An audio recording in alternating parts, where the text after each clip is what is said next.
किसी को भी सताने की बहुत ही कठिन सज़ा मिलती है। यदि कोई व्यक्ति किसी को परेशान करता है तो उसके लिए उसे कर्म पूरे पूरे चुकाने पड़ते हैं। फिर चाहे वो कितने भी कुछ भी क्यों ना कर ले, उसे या तो एक बार या आंशिक पर वो सारी सज़ा को भुगतना पड़ता है। और ख़ासकर यदि वो स्वयं उस कसम, उस बंधन, उस वचन को दिया हो कि वो रक्षा करेगा, वो उस रिश्ते को निभाएगा, और उसके बाद यदि वो इस चीज़ से मुकरे तो सज़ा और भी कठिन होती है। इसलिए जब दो व्यक्ति एक शादी के बंधन में बंध जाते हैं और उसके बाद दोनों में से कोई भी, चाहे पति हो या पत्नी, एक दूसरे को तबाह करते हैं ना, तो उसकी माफ़ी नहीं मिल सकती।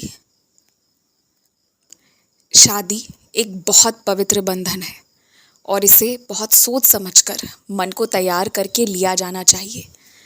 यदि कोई भी बच्चा मेरा विवाह करने जाए तो मैं उसे हमेशा यही समझाता हूँ कि यदि तुम पूर्णतः तैयार हो और जैसे तुम मुझ पर समर्पित हो, उससे भी ज़्यादा तुम्हें उस रिश्ते के लिए समर्पित होना होगा।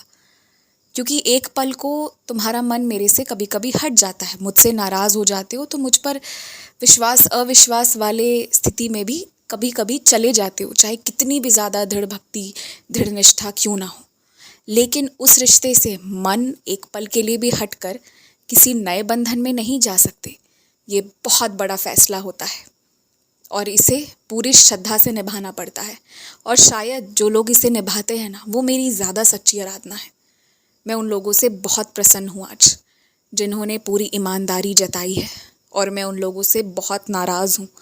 बहुत दुख पहुँचा है मुझे जो मेरे बच्चों को धोखा दे रहे हैं, सज़ा दे रहे हैं बिन गलती के।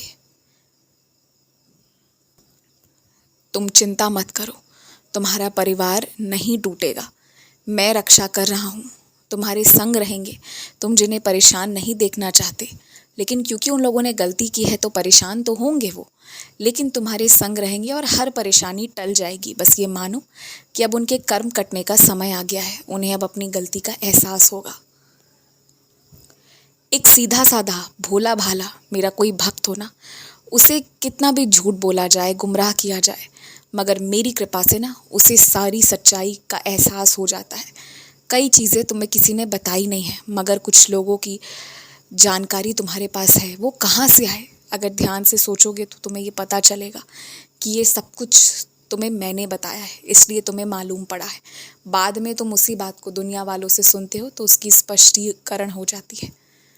तो यही कृपा है तुम पर कि तुमने मुझ पर विश्वास किया है ना, तो तुम्हारे भोलेपन का कोई फ़ायदा नहीं उठा सकता। और जो तुम्हारे सामने भोला भाला बनने का कोशिश करेगा ना, मैं उसकी सच्चाई लाकर रखूँगा, हर बार लाकर रखूँगा।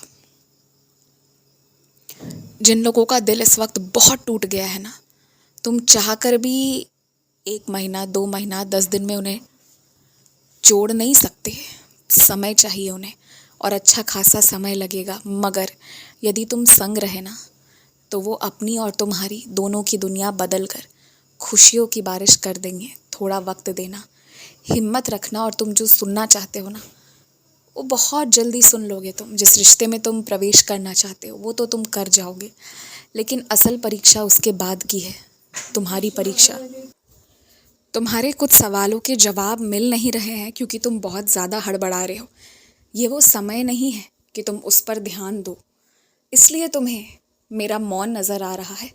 अब तुमने पूछ लिया, अब चुप भी हो जाओ। अब कल से आकर मुझसे वो सवाल मत करना। कुछ चीज़ें जीवन में ना बस अपने आप से होने देनी चाहिए। तुम जिसके भी जीवन में जाओगे ना, खुशियाँ फैलाओगे, खुशबू फैलाओगे, ये मुझे अच्छे से पता है। अब तुम्हारे जीवन में, तुम्हारे संपर्क में वही लोग आने चाहिए जो तुम्हें भी वही दे सके, तुम्हारे चेहरे पर मुस्कान दे सके। ज़रा सब्र रखो और देखते चलो। मैं जो भी कर रहा हूँ वो देखते चलो। डलिया भरकर फूल लाना और फूलों की श्रृंगार करना मुझे मेरे मंदिर में। जिस दिन बहुत प्रसन्नता होगी ना, उस दिन वही करना। खुश रहो, बहुत खुश रहा करो। आँखों की समस्या का समाधान निकल आएगा।